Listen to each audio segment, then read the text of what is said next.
Hello मेरे प्यारे बच्चों, क्या हाल चाल। उम्मीद करते हैं सारे लोग बहुत बढ़िया होंगे, जबरदस्त होंगे और इंतजार करें सर जी एक ऑर्गेनिक का चैप्टर हो जाए। बहुत सारे बच्चे हैं जो एक बायोमोलिक्यूल एक चैप्टर है हमारा, जो एक रिलेटेड करता है, जो हमारे वो मैथ वाले स्टूडेंट हैं वो थोड़ा सा डरते हैं कि वो ये सोच रहे होते हैं कि कहीं ना कहीं ये बायोलॉजी मैथ में भी पीछा क्यों नहीं छोड़ रही। हालांकि अगर आप जाने या ना जाने, लेकिन अगर आप एक जीवन जी रहे हैं और एक लाइफ जी रहे हैं तो दैट मीन्स आपको बायोलॉजी का अध्ययन होना बहुत जरूरी है। दैनिक बातें तो जरूरी है, आनी ही चाहिए। अगर हम कहीं ना कहीं कुछ चीजें खा रहे हैं, किसमें क्या मिल रहा है, कौन सा प्रोटीन है, कौन सा विटामिन है, क्या किससे मिलता है, क्या चीज खानी चाहिए, क्या चीज नहीं खानी चाहिए, ये सारी की सारी बातें आपको हूबहू पहले से आना चाहिए। क्योंकि हम लोग जानते हैं कि अगर हम कुछ खाने का सोर्सेज ढूंढ रहे हैं, तो अगर हमें ये पता चल जाए गुरुजी ये किससे क्या मिल रहा है और कौन सा प्रोटीन, कौन सा विटामिन क्या हमारी बॉडी में हार्मफुल है, क्या हमारे लिए यूजफुल है, इन सारी बातों को ध्यान देना पड़ेगा। अच्छा, ये पूरा का पूरा जो चैप्टर है टोटल बेस्ड ऑन थ्योरी है।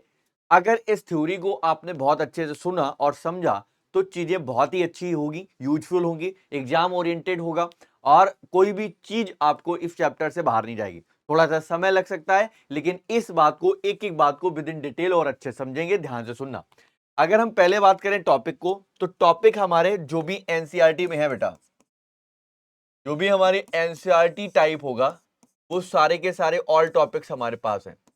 All topic to be covered, है ना बेटा, टू बी कवर्ड। सारे के सारे हम टॉपिक कवर करेंगे based on NCERT, based on NCERT. तो बेस्ड ऑन एनसीईआरटी, ठीक है भाई। अब बायोमोलिक्यूल चैप्टर मैं पढ़ाना तो नहीं चाह रहा था, लेकिन दो चार बच्चों के कमेंट आए, सर जी मेरे को मैथ का स्टूडेंट हूं और मुझे बड़ी दिक्कत होती है कि हमारे गुरुजी बायोमोलिक्यूल पढ़ाया लेकिन समझ में नहीं आया। हालांकि बच्चों ने हमसे बोला था सर जी पी ब्लॉक पढ़ाइएगा, लेकिन थोड़ा सा मुझे लगा कि वो ये एक बायोलॉजी का अकेला चैप्टर है जो हमारे केमिस्ट्री में कहीं ना कहीं बच्चों को हमारे डरा रहा है। तो डरना किस बात का, अपुन है मेरे साथ, है ना, आप लोगों के साथ अपुन हुआ। तो इसको पहले हम उड़ा देते हैं क्योंकि थ्योरेटिकल चैप्टर है, खत्म हो जाएगा। ऑर्गेनिक का भी एक चैप्टर हमारे पास कम हो जाएगा, इसके बाद पी ब्लॉक आपको हम दे देंगे इसी वीक में, ठीक है भाई। चलो, कहने का मतलब ये हुआ कि बायोमोलिक्यूल में सबसे पहले हमें जानना होता है, सर जी हमारे पास जो बायोमोलिक्यूल है तो वो बायोमोलिक्यूल का मतलब क्या होता है। सर बायो को अगर आप ध्यान से समझें, बायो का मतलब क्या होता है बेटा, बायो का मतलब होता है लाइफ, है ना। लाइफ का मतलब लाइफ, जो चीजें जिंदा है भैया, कैसी हैं, जिंदा है, वो सारी की सारी एक बायो से ही रिलेट तो करेंगे। और जो चीज जिंदा है वो बायोलॉजी ही है, उसका हम क्या करें भैया, है ना। लॉजी का मतलब क्या होता है, लॉजी का मतलब क्या होता है, लॉजी का मतलब क्या होता है, स्टडी। स्टडी होता है जिसका आप लोग अध्ययन करते हो। तो इनमें अध्ययन करोगे किनका, तो आपको सभी को पता है सर जी हम इनका अध्ययन करेंगे बायोमोलिक्यूल। सर बायोमोलिक्यूल एक्चुअल में क्या, ध्यान से समझना, एक कोई भी कॉम्प्लेक्स ऑर्गेनिक कंपाउंड है found the body in the living being. We are the basic funda funda foundation या foundation of life it's biomolecule. तो बायोमोलिक्यूल का मतलब ये है कि जीवों के शरीर में पाए जाने वाले जटिल कार्बनिक यौगिक, कार्बनिक कंपाउंड, कार्बनिक यौगिक जो जो होते हैं, वो जीवन जीने के लिए जो मूल आधार है। मतलब वो ऐसे कौन कौन से पॉइंट हो सकते हैं जिनको हम एक्चुअल में जीवन जीने के लिए बेहद अच्छे तरीके से यूजफुल है हमारे लिए, उन सारी बातों को ध्यान से देखना। एक हमारा पोषक तत्व होता है। पोषक तत्व का मतलब होता है जो हमारे एक्चुअल में खाने वाले चीजें होती हैं, लाइक जैसे आपका भोजन है, कार्बोहाइड्रेट है ना। वो जितनी भी यूजफुल चीजें हैं हमारी बॉडी के लिए, वो हमारे पोषक तत्व की कैटेगरी में आते हैं। वो सारे हमारे न्यूट्रिएंट्स होते हैं। न्यूट्रिशन जानते ही हैं, जो हमारी बॉडी के लिए इनर्जेटिक प्रदान कराते हैं। लाइक वो सारी चीजें हो सकती हैं जो हम खाने योग्य हो सकती हैं। बेटा हमारे पास हार्मोन्स भी इसके एग्जाम्पल हो सकते हैं, जो हमारी मूलभूत इकाई है, जो छोटी सी एक यूनिट है, जिसको हम कह सकते हैं कि अगर ये ना होता तो जीवन जीना संभव ना होता। ठीक है भाई। तो ये बायोमोलिक्यूल का थोड़ा सा परिचय है। इसमें जैसे कार्बोहाइड्रेट आता, सर अगर हम कार्बोहाइड्रेट की बात करें तो सबसे पहला क्वेश्चन पूछा जाता है, ये पॉलीएल्डिहाइड है और इसको हम कीटोन के नाम से भी जानते हैं। यानी कि अब हम बात करते हैं एल्डिहाइड और कीटोन की, तो जहां पर आपको CHO ग्रुप मिल जाए, ये हमारा एक एल्डिहाइड ग्रुप होता है। कौन सा ग्रुप होता है? एल्डिहाइड ग्रुप होता है। और एक हमारे पास आता है CO ग्रुप। कौन सा ग्रुप आता है बेटा? CO ग्रुप, जिसको हम लोग कीटोन ग्रुप कहते हैं। क्या कहते हैं? Ketone group. ठीक है ना भाई। आप जैसे इसका सिंपलेस्ट फार्मूला लिखोगे तो कुछ इस तरीके से, इसका जनरल फार्मूला लिखोगे कुछ इस तरीके से। अगर हम मिल्क की बात करें, शुगर कैन की, वीट्स की, मैंगो की, इन सभी की ये बेटा सोर्सेस हैं जहां से हमें कार्बोहाइड्रेट मिलता है। कार्बोहाइड्रेट कहां से मिलता है? तो आप कह सकते हैं बेटा देखो, दूध है, गन्ना है, चुकंदर है, आम है, केला है, अंगूर है, आलू है, गाजर है ना, जौ है, मक्का है, बाजरा है, ज्वार है। इन सभी को अगर हम सेवन करते हैं तो कार्बोहाइड्रेट हमारी बॉडी में क्या होगी बेटा? अंदर आप एब्जॉर्ब कर सकते हैं। तो ये कार्बोहाइड्रेट का परिचय हुआ। इसकी कुछ वर्गीकरण भी होते हैं। वर्गीकरण कैसा होगा जरा ध्यान से समझिएगा।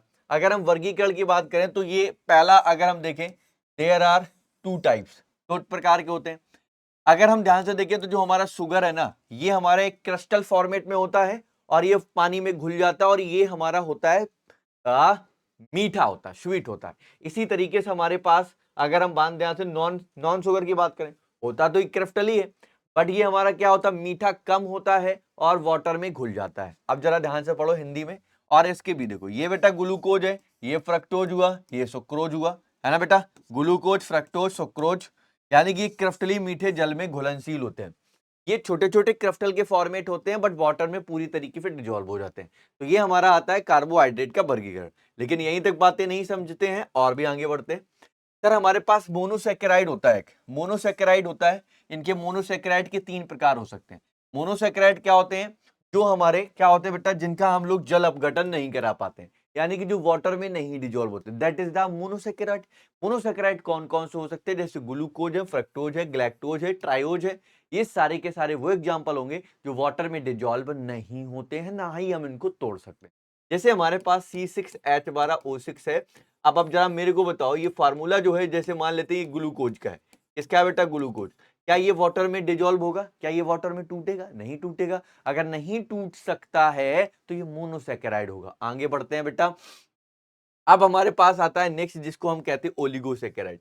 सर जो ओलिगोसेकेराइड है, इसको हम 2 या 2 से ज्यादा, या हम 2 से लेके 10 तक, है ना, 2 टू 10, 2 टू 10 मोनोसेकेराइड मिल सकते हैं। मतलब जब आप इनको ब्रेक करोगे ओलिगोसेकेराइड को, तो इसमें 2 से लेके 10 तक मोनोसेकेराइड मिलते हैं। जैसे, है ना, अब ये ओलिगो के टाइप होते हैं, जिसमें पहला आता है डाइसेकेराइड, है ना बेटा, डाइसेकेराइड। इनकी जल अपघटन से 2 से 10 तक मोनोसेकेराइड प्राप्त होते हैं। ठीक है ना, है ना?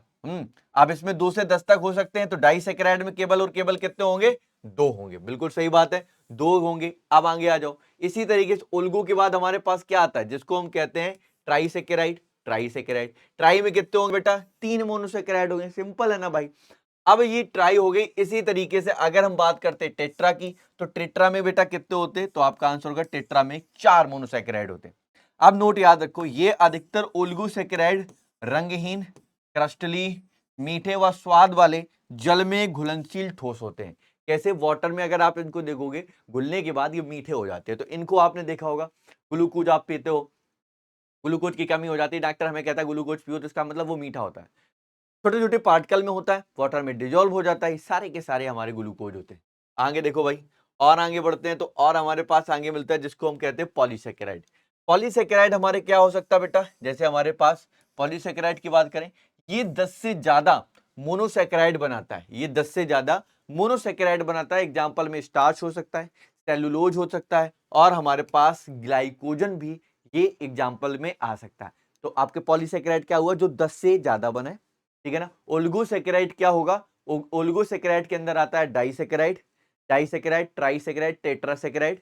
जो डाई होगा वो 2 आपके बनाएगा मोनोसेकेराइड, ट्राई में 3 मोनोसेकेराइड बनाएगा, 4 में टेट्रा यानी कि 4 मोनोसेकेराइड बनाएगा, और मोनोसेकेराइड वही होगा जो अकेला होगा और जल अपघटन नहीं हो सकता।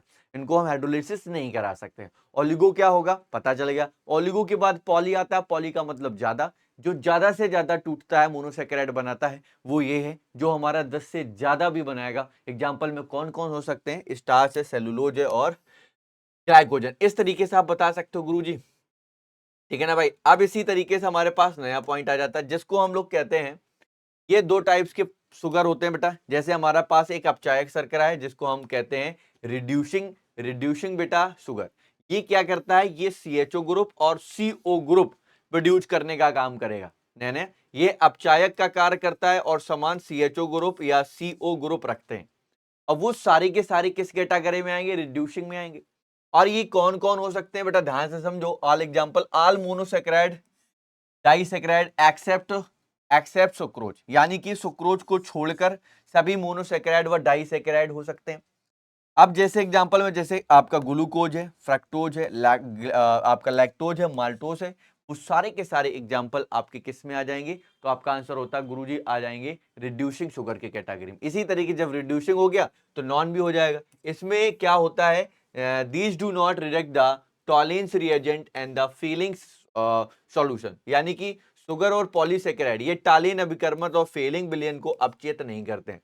वो कौन से एग्जाम्पल हो सकते हैं, तो आपसे डायरेक्टली पूछा जाता है तो आप बता के आओगे गुरुजी ये हमारे डायरेक्टली एग्जाम्पल हो सकते हैं जिसको हम कहते हैं सुक्रोज और पॉलीसेकेराइड। अब पॉलीसेकेराइड क्या होता है, जिसमें आपका जैसे जैसे आपका क्या हमने बताया, सेलुलोज बताया, सुक्रो और हमने क्या बताया, जल्दी से बोलो, सुक्रोज बताया और बहुत सारे हमने एग्जाम्पल दिए, ग्लाइकोजन भी इसी में बताया था। अब हमारे पास आता है जिसको हम कहते हैं कार्बोहाइड्रेट। कार्बोहाइड्रेट का परीक्षण देखो बेटा, कार्बोहाइड्रेट का परीक्षण क्या होता है, पूछा जाता है एग्जाम में कई बार आया है, जरा नोटिस करिएगा।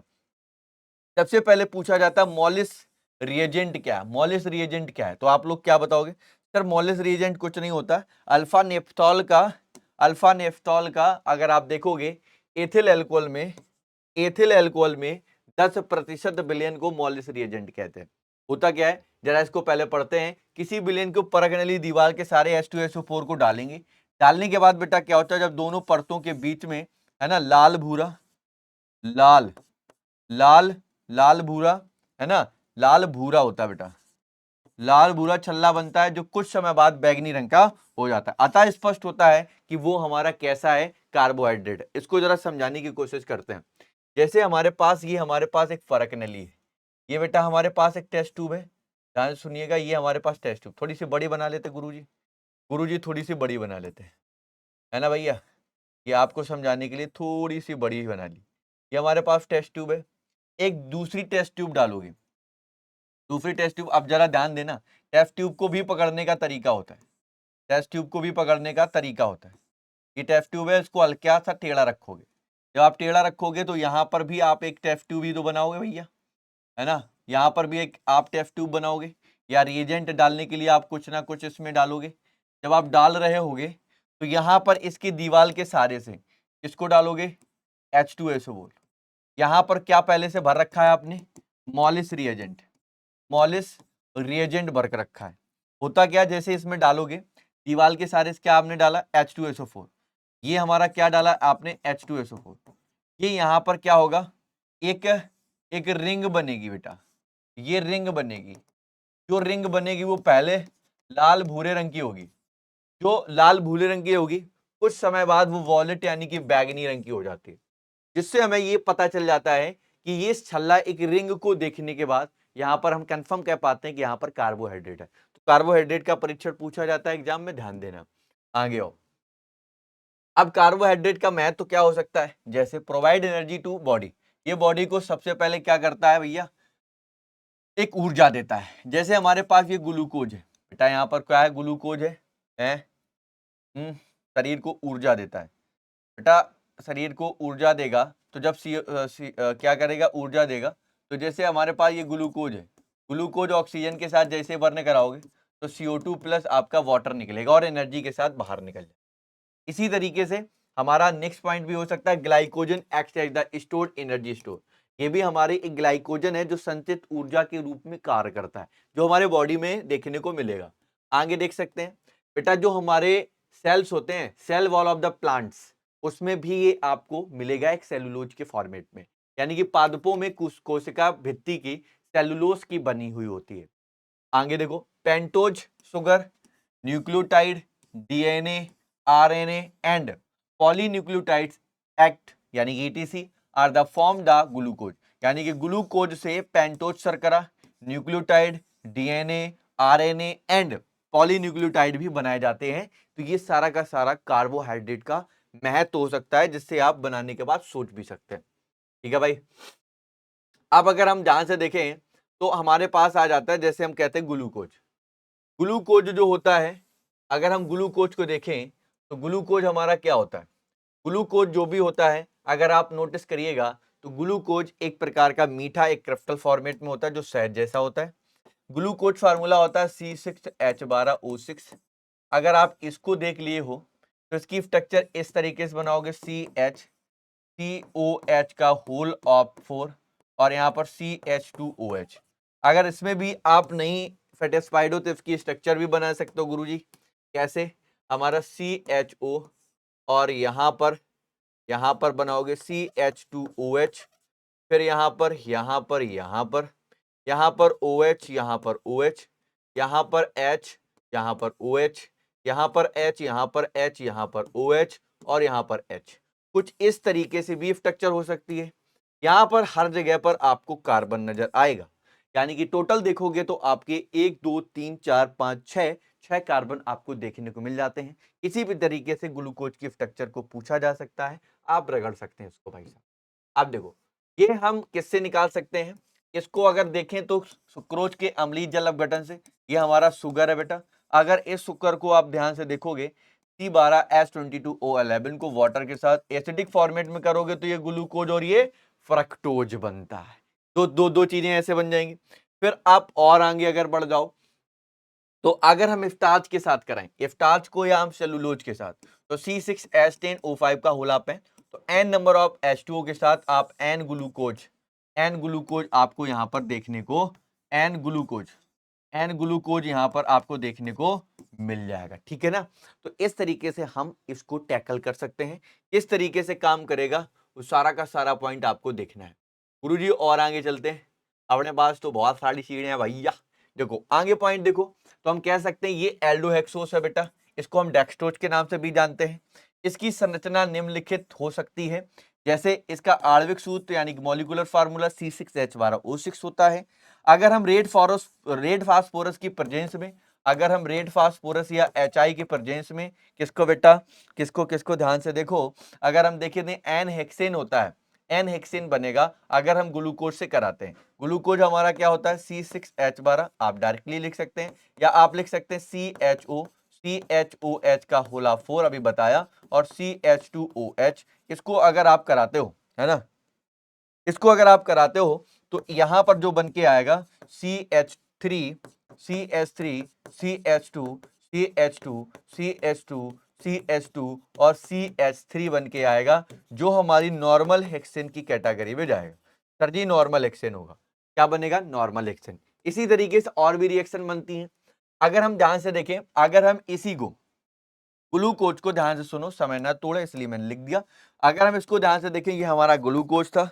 अगर हम देखें ये हमारा ग्लूकोज था, ग्लूकोज के साथ NH2, बेटा यहां पर गलत लिख गया, यहां पर हमारा है NH2OH के साथ कराओगे तो कुछ नहीं कराया भैया, एक N और एक यहां पर OH जोड़ दिया है। अगर आप ध्यान से देखोगे तो इसको हम ग्लूकोज, इस वर्ड को हम ऑक्जिम बोलते हैं। इसी तरीके से अगर हम HCN के साथ, इसको हम बोलते हैं हाइड्रोसाइन, क्या बोलेंगे इसको? साइनोहाइड्रिन। तो कुछ नहीं किया गया, यहाँ पर एक H और एक ये CN इसको जोड़ दिया गया, ये वाला पार्ट डबल बॉन्ड के साथ ऑलरेडी, तो यहाँ पर बना ग्लूकोज साइनोहाइड्रिन बनता है। अब जब ग्लूकोज साइनोहाइड्रिन बना, इसका मतलब ग्लूकोज की स्ट्रक्चर ऐसी भी हो सकती है। अब ये कहता है अगर हमें CHO ग्रुप की पुष्टि करनी है, तो CHO ग्रुप की पुष्टि करने पर ये हमारा ग्लूकोज हुआ। इस ग्लूकोज को अगर हम CHO ग्रुप की पुष्टि करते हैं तो ये हमारा क्या बनता है? अगर देखेंगे अम्लीय माध्यम में तो इसका हमारा बनता है ग्लूकोनिक एसिड। इस जगह पर हम COOH लगा देते हैं, that is the gluconic. Directly पूछा जाता है। इसी तरीके से ये पूछता है 5OH ग्रुप की अलग अलग कार्बन पर पुष्टि अगर पूछेगा तो आप इसको एसिडिक एनहाइड्राइड एनहाइड्राइड के साथ रिएक्ट कराओगे। किसके साथ? तो आपका सामने फार्मूला लिखा है जिसको आप ग्लूकोज कहते हो। तो जैसे ही ग्लूकोज के साथ लगाओगे तो ये वाला सारा का सारा उसमें अटैच होके ग्लूकोज पेंटा एसीटेट बनता है। Very very simple. आपको बस 2 बार रिएक्शन को अच्छे से मेंटेन करके अपनी कॉपी पे भी लिखना है। जैसे ही लिख लोगे खत्म हो जाएगा। आगे आओ, आगे आओगे तो ये हमारे पास है पायरेन। पायरेन की स्ट्रक्चर कुछ इस तरीके से होती है, ये पायरेन है। ये क्या करता है, ध्यान से देखो, इसकी अगर हम ओपन स्ट्रक्चर बनाए जिसको हम ग्लूकोपा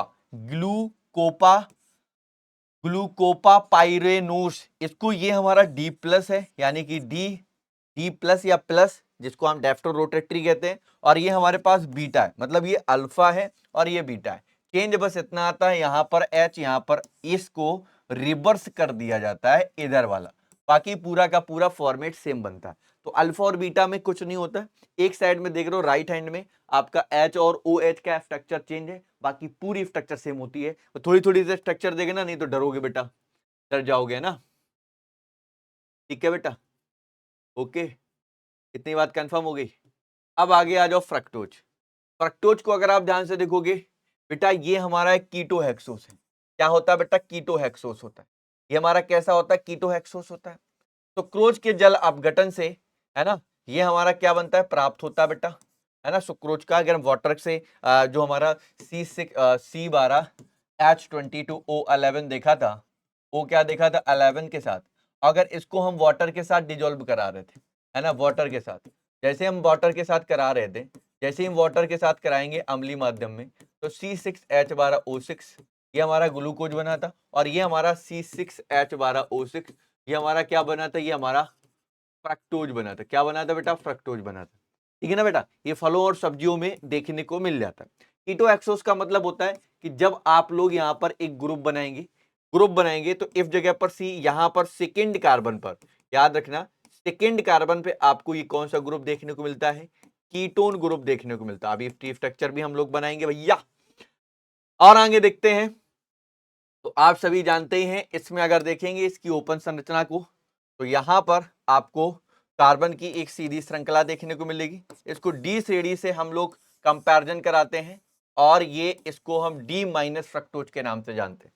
अगर आप इसको नोटिस करोगे कुछ इस तरीके से, एक दो तीन चार, और यहाँ पर CH2OH, है ना भैया, यहाँ पर देखोगे हमारा C, यहाँ पर एक C के फैट स्ट्रक्चर, और यहां वाले पॉइंट में आपको CO लगा देना है। बाकी जो हमने पीछे लिखाया था सेम का सेम आपको लिख देना है। बस आपको यहां पर एक CO ग्रुप आपको देखने को मिल जाएगा, जो पहला कार्बन होगा और ये दूसरा कार्बन होगा, दूसरे पे CO ग्रुप होगा, जैसा लिखा हुआ है दूसरे कार्बन पे कौन सा ग्रुप होता है, कीटोन ग्रुप आपको देखने को मिल जाता है। ठीक है भाई, अब आगे बढ़ते हैं। फिर हमारे पास आती है, इसकी इसकी हावर्थ। इससे हावर्थ से पहले एक हमारे पास फ्यूरोन होता है। फ्यूरोन की अगर देखोगे तो इसकी स्ट्रक्चर थोड़ी सी चेंज होती है पीछे वाले से, पाइरेन से। तो ये क्या करता है, कुछ नहीं करता गुरुजी, बस थोड़ा सा चेंज होगा। इसको हम कहते हैं डी माइनस फ्रक्टोफ्यूरेनोस, है ना। तो इसमें ध्यान से देखना, ये कुछ इस तरीके से कि कैसे बना होगा। इसकी ये स्ट्रक्चर अगर आप देख लो, ये वाली स्ट्रक्चर किसकी है, अभी स्ट्रक्चर आपको वहां पूरी नहीं बनाई तो यहां मिल गई। इसको हम कहते हैं फ्रक्टोज। फ्रक्टोज हो गया बेटा, ये हमारे पास फ्रक्टोज है। देखो हमारे सेकेंड कार्बन पे क्या है, ये हमारा है, ये वाला और ये वाला दोनों सेम रहते हैं, बाकी ये वाले में परिवर्तन करा दो। ठीक है ना, इसको OH को देखकर OH, OH को देखकर OH। अब यहाँ पर थर्ड टाइम में फोर्थ वाले कार्बन पे H देखने को मिलता है।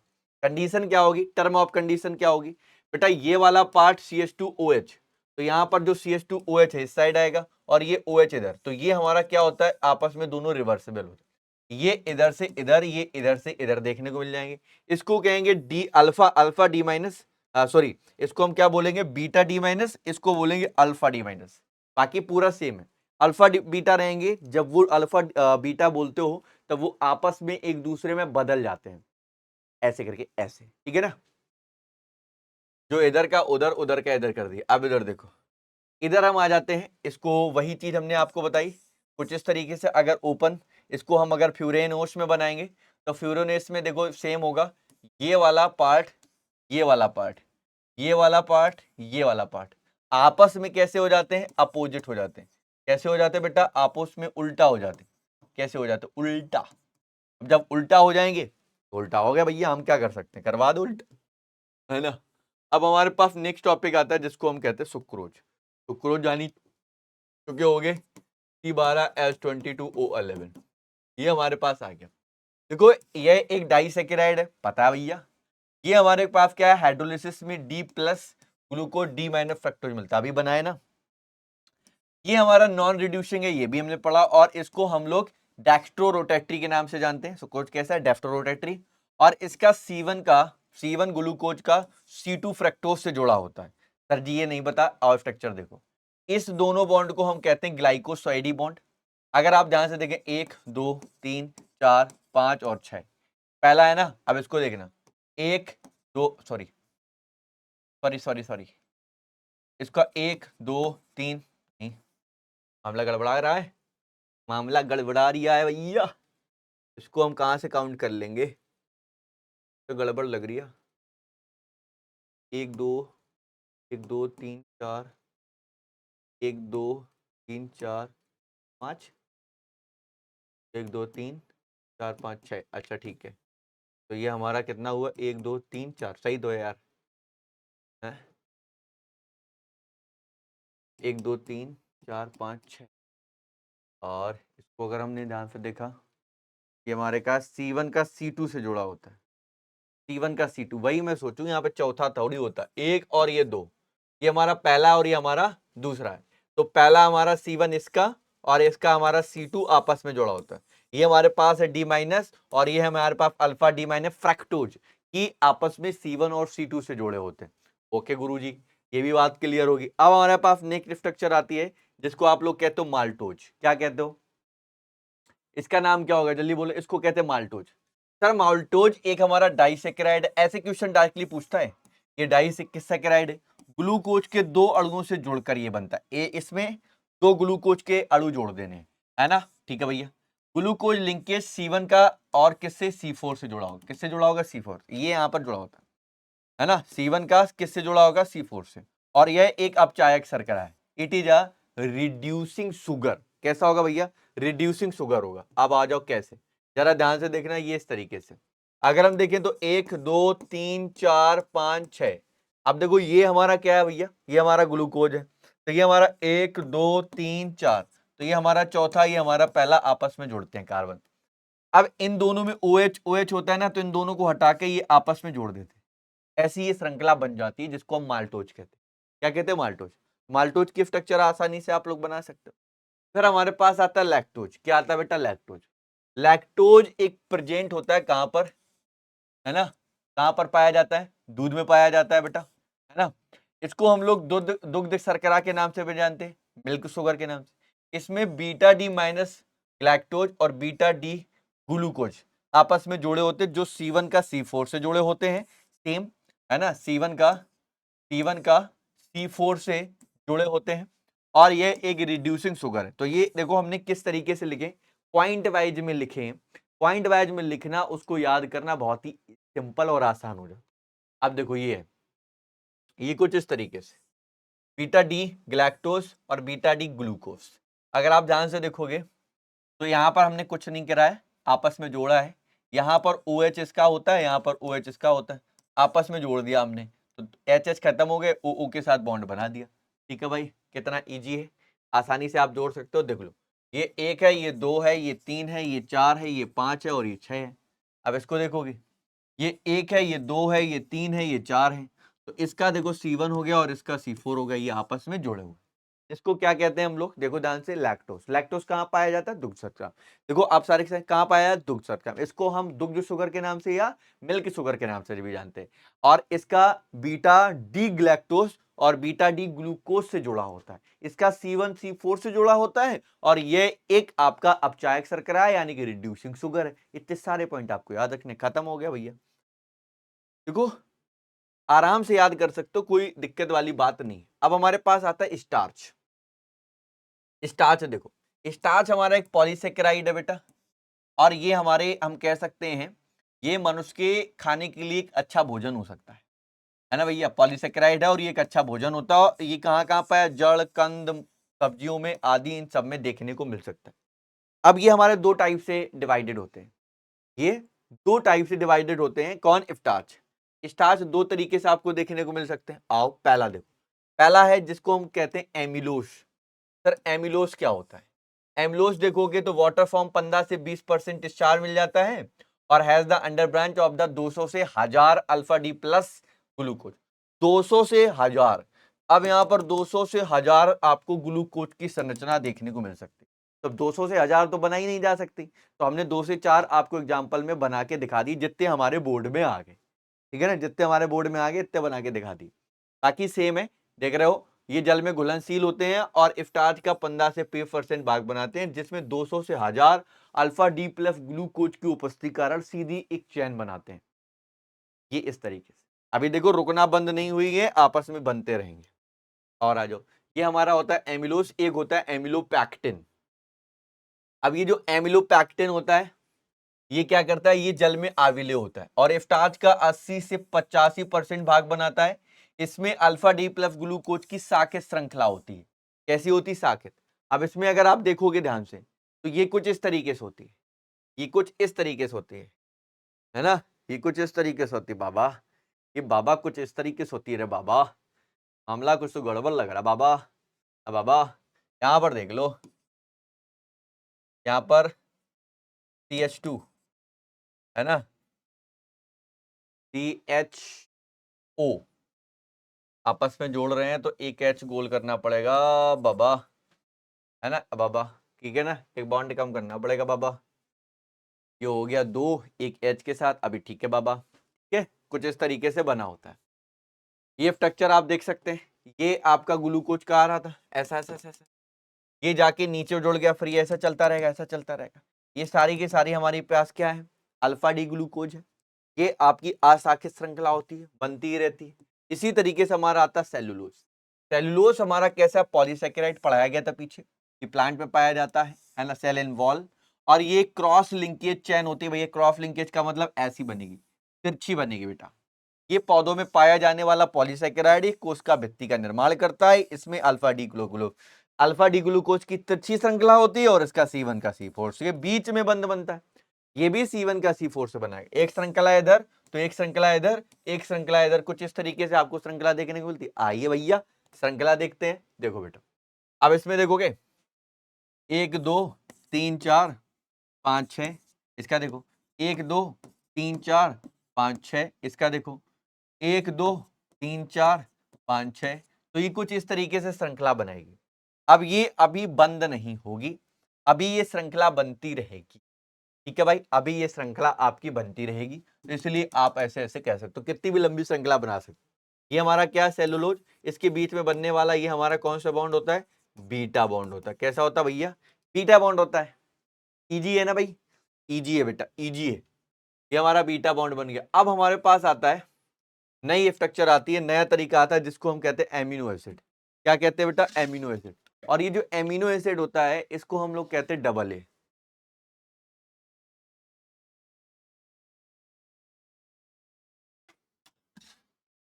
डबल ए का मतलब क्या हुआ, एमिनो अम्ल। सर जी जो एमिनो अम्ल होता है इसकी स्ट्रक्चर देखो, स्ट्रक्चर देखो, it is a structure unit of protein. ये प्रोटीन का एक यूनिट होता है, इसमें CH2 और COOH ग्रुप प्रेजेंट होते हैं और ये प्रोटीन की संरचनात्मक इकाई जानी जाती है ना बेटा, क्लियर है ना, कुछ इस तरीके से बनेगा। अब देखो किस किस तरीके से हो सकते हैं। पहला हो सकता है एक अल्फा अल्फा अल्फा। अब अल्फा का क्या मतलब हुआ, अल्फा का क्या मतलब हुआ, जैसे COOH है, यहां पर हमने बोल दिया क्या है ये हमारे पास क्या है, CHNH2 है ना भाई साहब। और यहाँ पर हमने क्या लगा दिया, यहाँ पर हमने क्या लगा दिया, यहाँ पर हमने लगा दिया एक H, एक हमने H लगा दिया। या आप यहाँ पर H नहीं लगाना चाहते हो तो यहाँ पर H लगा दो। अब आप इसको बोलोगे तो 1 2, अब 2 पे ये अल्फा है ना, तो आप बोल सकते हो सर जी अल्फा एमिनो, और ये कौन सा हो गया, alpha amino ethanoic ethanoic ethanoic acid. तो आप याद रखना जहां पर NH2 ग्रुप कहां पर जुड़ा हो, अल्फा कार्बन पे, अल्फा कार्बन पे जुड़ा होगा तो अल्फा एमिनो एसिड। अब इसी में अगर हमारा आ जाए अल्फा के बाद बीटा, ये भैया बीटा है, बीटा कार्बन पे जुड़ा होगा तो बीटा में क्या है, COOH है और यहाँ पर CH2 एक बढ़ा दो और यहाँ पर आ गया CH और इधर पे क्या आ जाएगा NH2 और यहाँ पर फिर एक H लगा दो। तो इस लोग इसको क्या बोलोगे, अल्फा, ये हमारे पास बीटा, इसको आप लोग क्या बोलोगे,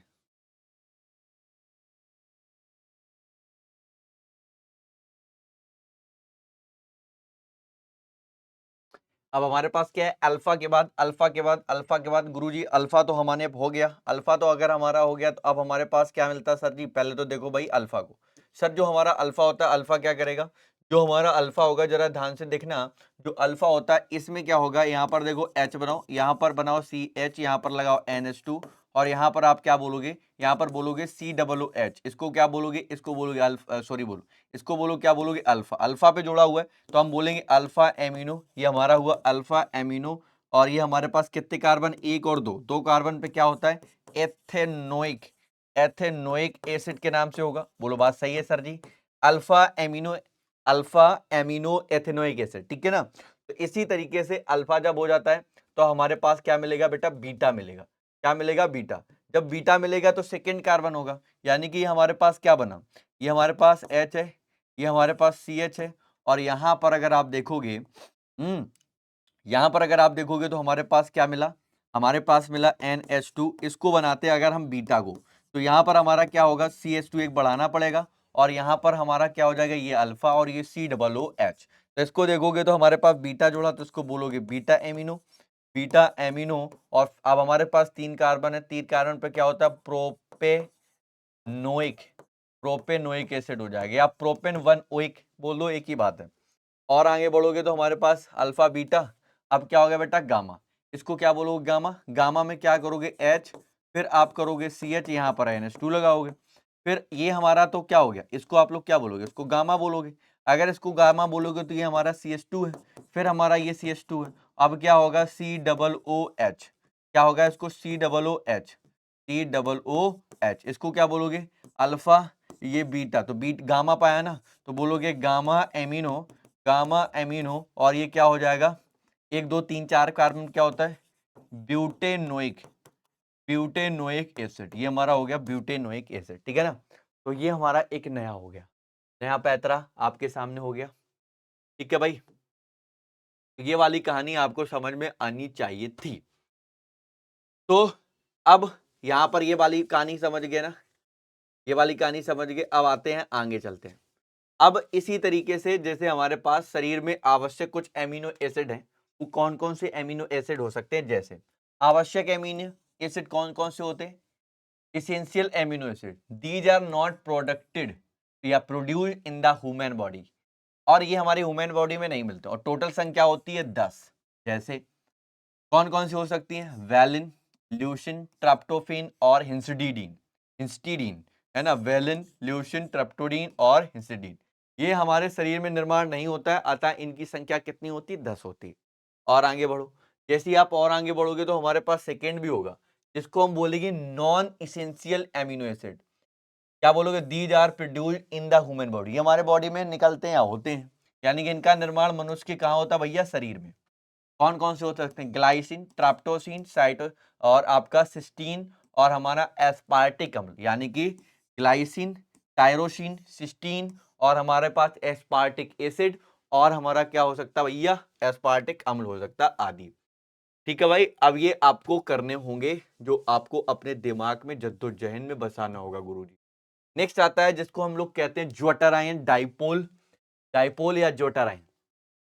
तो डाइपोल आयन क्या होता है, अगर आप ध्यान से देखोगे एक्चुअल में कंडीशन क्या है, एक्चुअल में ज्वाटर आयन की कंडीशन क्या है, जरा नोटिस करना, ये हमारा एमिनो एसिड होता है गुरुजी, एमिनो एसिड होता है। अगर इस एमिनो एसिड को देखो क्या होता है, ये हमारे पास आर है ना, ये आर, देखो ध्यान समझो, ये हमारे पास सी एच है, और हमारे पास NH2 और COOH, यहाँ पर क्या करेंगे, जब हम ज्वाटर आयन बनाएंगे, ज्वाटर आयन बनाएंगे तो क्या होगा, एक यहां से H यहाँ पर शिफ्ट हो जाता है, तो RCH यहाँ पर क्या बना लोगे आप, यहाँ पर बना लोगे NH3 पॉजिटिव, और यहाँ पर बन जाएगा COO निगेटिव, ये वाला ही आपका बनता है ज्वाटर आयन, यही हमारा ज्वाटर आयन होगा।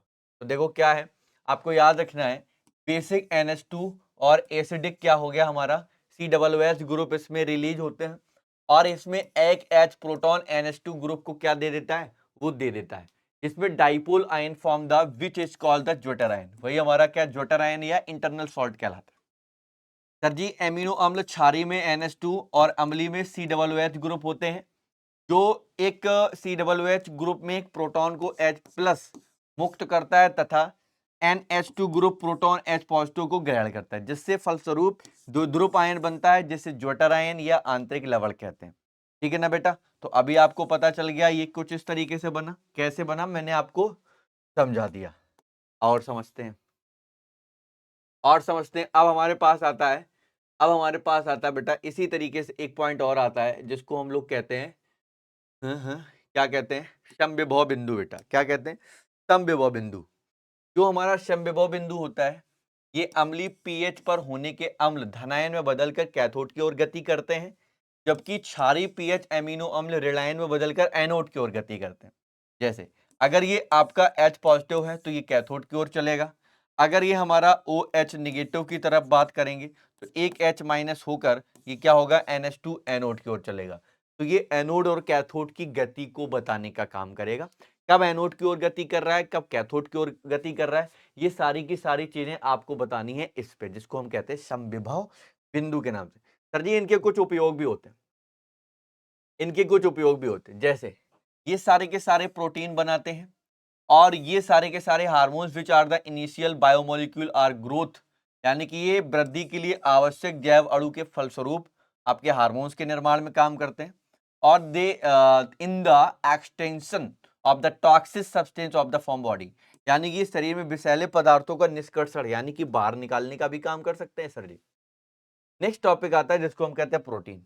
ये हमारे लिए काफी अच्छा और इंपॉर्टेंट हो सकता है। हमारे पास क्या है, प्रोटीन। ये हमारे पास प्रोटीन है। प्रोटीन देखो बेटा, अगर हम प्रोटीन देखें, protein are polymers made of the alpha amino acid unit. देखो क्या है बेटा, these amino acid unit the joint by the, क्या लिखा है, फॉस्फाइड्स। ये फॉस्फाइड्स को ज्वाइन करता है। Protein are also called the polymerized amino acid, यानी कि आप देख सकते हैं, यानी कि प्रोटीन को बहुलकीकृत एमिनो अम्ल या एमाइड भी कहते हैं। कहाँ कहाँ मिलेगा प्रोटीन, दाल है, दूध है, पनीर है, अंडा है, मूंगफली, मांस है, मछली आदि, इन सबको अगर खाओगे तो बेटा यहाँ पर प्रोटीन मिलती है। जैसे आपने देखा होगा बॉडी बिल्डर ये सब बहुत ज्यादा खाते हैं, सोयाबीन से, इनको खाने का बहुत काम करते हैं। अब सोयाबीन है, सबसे ज्यादा मात्रा मिलती है प्रोटीन की, जिसको हम 54% कहते हैं। मांस में 22% मिलती है, गेहूं में 14%, आपको दूध में 4%, इस तरीके से अंडा में 14 और गेहूं में 12% आपको देखने को मिल जाती है जो प्रोटीन होती है। अब प्रोटीन का करेंगे वर्गीकरण। प्रोटीन का जब वर्गीकरण करोगे तो एक हमारा होता है रेशेदार या फाइबर, यानी कि हम बोल सकते हैं फाइबर्स या फाइबर्स प्रोटीन। ये क्या होंगे सर, ये क्या करते हैं, प्रोटीन मॉलिक्यूल को join together from fibre, these are the insoluble in water. ये सारे के सारे प्रोटीन वो होते हैं जो अणु आपस में जुड़कर रेशों का निर्माण करते हैं। आपस में जुड़ेंगे बट रेशे बना लेते हैं, समझते हो। वो कौन से हो सकते हैं, जैसे हो सकते हैं केराटिन। केराटिन जैसे हेयर है, नील्स है, स्किन है, ये इसके अंतर्गत आते हैं। फाइबर्स में क्या होंगे, सिल्क होगा, और मियासिन में क्या होगा, जैसे मसल्स है। और हमारे कोलाजिन में क्या होगा बेटा, कोलाजन में क्या होगा, देखोगे टेंडेंस ऑफ बोन। अगर हम देखेंगे अस्थियों में भी इसका इस्तेमाल मिल जाता है। उस सारे के सारे वो प्रोटीन है जो हमारे अस्थियां है ना, हड्डियों में इस्तेमाल किया जा सकता है, या हम कह सकते हैं रेसे बना रहे होंगे, या किसी भी तरीके से हम बात कर सकते हैं। ठीक है भाई। अब आ जाता है हमारा प्रोटीन के वर्गीकरण में एक बात, कौन सी बात, नेक्स्ट हम कह सकते हैं on the basis of molecular structure के हिसाब से देखोगे, जिसको आप लोग कहते हो, क्या कहते हो भैया, है ना, ग्लोब्यूलर प्रोटीन के नाम से, या आप गोली प्रोटीन के नाम से भी कह सकते हो। In these protein the molecule join together the from the spherical water and soluble, ये आपस में जुड़कर गोलों का निर्माण करेंगे और ये पानी में घुल जाएंगे। ठीक है ना। वो कौन कौन से हो सकते हैं, कौन कौन से हो सकते हैं, एंजाइम्स हो सकते हैं, हार्मोन्स है, एंटीबॉडी हैं, और हीमोग्लोबिन HB। ये सारे के सारे क्या करते हैं, गोलों का फॉर्मेशन करते हैं और ये पानी में घुल जाते हैं। चलो भाई नेक्स्ट पॉइंट देखते हैं। नेक्स्ट पॉइंट आता है बेटा, इनके जल अपघटन से केवल अल्फा एमिनो एसिड, अब अल्फा एमिनो एसिड प्राप्त ही बनते हैं। जैसे हमारे पास क्या है, जिसको हम बोलते हैं प्रोलेमिन, क्यूटेलिन, टेनिन, हमारे पास ग्लोब्यूलिन, हमारे पास एल्ब्यूमिन। ये सारे के सारे वो हैं जो हम कह सकते हैं जल अपघटन से उत्पाद, यानी कि हम इनको जल से बना सकते हैं, है ना, जल अपघटन में करवाएंगे और अल्फा एमिनो एसिड बनाएंगे। ये भाई हमारा हो गया।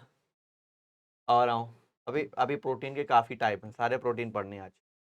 आगे देखो, हमारे पास क्या मिलेगा, कंजुगेट प्रोटीन। ये क्या करता है, bye there hydrolysis alpha amino acid and non protein parts of the क्या बनाएगा, ऑब्टेन करेगा। कैसे सर, संयुग्मी प्रोटीन वे होते हैं जो जल में अपघटन से अल्फा एमिनो एसिड बनाते हैं और अप्रोटीनी, मतलब अप्रोटीनी का मतलब जो प्रोटीन नहीं है उसका भी भाग क्या करते हैं भैया, प्राप्त कर लेते हैं। जैसे न्यूक्लियो प्रोटीन हो सकते हैं, और हमारे पास क्या हो सकता है, ग्लाइको प्रोटीन भी हमारे पास हो सकते हैं। ठीक है भाई, ग्लाइको प्रोटीन भी हमारे हो सकते हैं। नेक्स्ट आओ भाई, नेक्स्ट देखेंगे तो हमारे पास है जिसको हम कहते हैं व्युत्पन्न protein, derivative protein. Derivative protein क्या हो सकते हैं, these are obtained by the partial hydrolysis of simple of conjugate protein by acids, alkaline and enzyme. यानी कि ये सरल अथवा संयुग्मी प्रोटीन के अम्ल, क्षार अथवा एंजाइमों द्वारा आंशिक जल अपघटन से क्या होता है बेटा, प्राप्त होते हैं। जैसे प्रोटियोस, पैप्टोस, पॉलीपेप्टाइड आदि, है ना। तो इनके जल अपघटन से ये सारे के सारे मिलेंगे, पॉलीपेप्टाइड वगैरह सब इसमें देखने को मिल जाते हैं। अब आ जाओ तो प्रोटीन, प्रोटीन ही चल रहा अभी। हमारे पास है स्ट्रक्चर प्रोटीन। स्ट्रक्चर प्रोटीन क्या कहता है, fibre protein like collagen, skin, है ना, कार्टिलेज, बोन्स इसमें देखने को मिलती है। फिर हमारे पास आता है जिसको हम कहते हैं कॉन्ट्रिकल प्रोटीन, यानी कि इन मसल्स लाइक मियोसिन, मियासिन, एक्टिन में देखने को मिलेगा। एंजाइम सारे होंगे जिसको हम कहते हैं बायोकैटलिस्ट लाइक पैप्सिन, ट्रिप्टोफैन, ठीक है ना। वो अब आ जाता है हार्मोन्स, हार्मोन्स लाइक क्या होता है, इंसुलिन, है ना, जिसको हम थायरोक्सिन वगैरह के नाम से भी जान लेते हैं। तो ये आप हिंदी वाले हैं, हिंदी वाले में पढ़ लेंगे हिंदी में क्या लिखा हुआ है। फिर और भी हम आगे चलते हैं बेटा, हमारे पास है नेक्स्ट देखो बेटा, on the basis of function, इसको हम कहते हैं एंटीबॉडी लाइक द सर्कुलेट, क्या कह सकते हैं इसको हम लोग, क्या कह सकते हैं जल्दी से देखो, circulating globulin present in blood. ये हमारे क्या होता है भैया, उपस्थित होते हैं कहाँ, उपस्थित ग्लोब्यूलिन में होते हैं। और blood in protein, blood protein से क्या होता है, एल्ब्यूमिन, हीमोग्लोबिन और फाइब्रिनोज और टॉक्सिन आ जाता है ना, जिसको हम कहते हैं टॉक्सिन। टॉक्सिन क्या कहता है, these are poisonous like snakes ven, venom, यानी कि आपने देखा होगा सांप का जो विष होता है ना, वो बहुत ही खतरा होता है, खतरा, बहुत ही ज्यादा खतरनाक, है ना भाई साहब। ओके, ओके भाई साहब। अब आ जाते हैं प्रोटीन की संरचना। सर जो प्रोटीन की संरचना होती है ना, प्रोटीन की संरचना एक होती है अल्फा हेलिक्स। कैसी होती है, अल्फा हेलिक्स।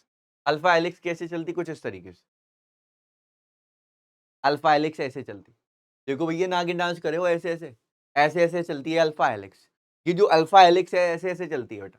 ये देखो, ये क्या करता है, इसके बाद में ये क्या बना रहा है, ये एच बॉन्ड बना रहा है, हमारा है हाइड्रोजन बॉन्ड, ठीक है ना बेटा, ये एच बॉन्ड, ये इसको इससे और इसको इससे बनाने और जोड़ने का काम कौन करता है, एच बॉन्ड। ठीक है भाई, देख सकते हैं, देख सकते हैं in these that due the formation of a bond between the carbon और oxygen group of amino acid, the NH group of the fourth amino acid simplest chain become the called alpha keratin हो सकता है, जैसे nail share, myosin, actin, है ना। तो आप कह सकते हैं इनमें जो एमिनो अम्ल होता है, कार्बन में CO ग्रुप होता है, जो चौथे एमिनो एसिड से NH ग्रुप के बीच में H बॉन्ड बनाने के कारण पॉलीपेप्टाइड श्रृंखला की कुंडलित हो जाती है, कुंडलित, है ना। ये एग्जांपल हो सकता है, इंपॉर्टेंट है, याद रखना, कभी कभी एग्जाम में पूछा गया है अल्फा हेलिक्स। अल्फा हेलिक्स के बाद हमारे पास बीटा लहरिया है, जिसको आप लोग कहते हैं कुछ इस तरीके से, है ना। अब आप इसमें कहेंगे in this two parallel chain of plates are the parallel to each other and there are plates between them, यानी कि इनमें दो पॉलीपेप्टाइड श्रृंखला एक दूसरे से समान होती हैं तथा उनके बीच एच बॉन्ड बनता है। तो ये जो आपको देखने को मिल रहा है, ये हमारे पास एच बॉन्ड है, क्या भैया, एच बॉन्ड है। तो एच बॉन्ड क्या पता चला, एच बॉन्ड क्या पता चला, एच बॉन्ड पता चल गया गुरुजी। और आओ, और आए, और चलें।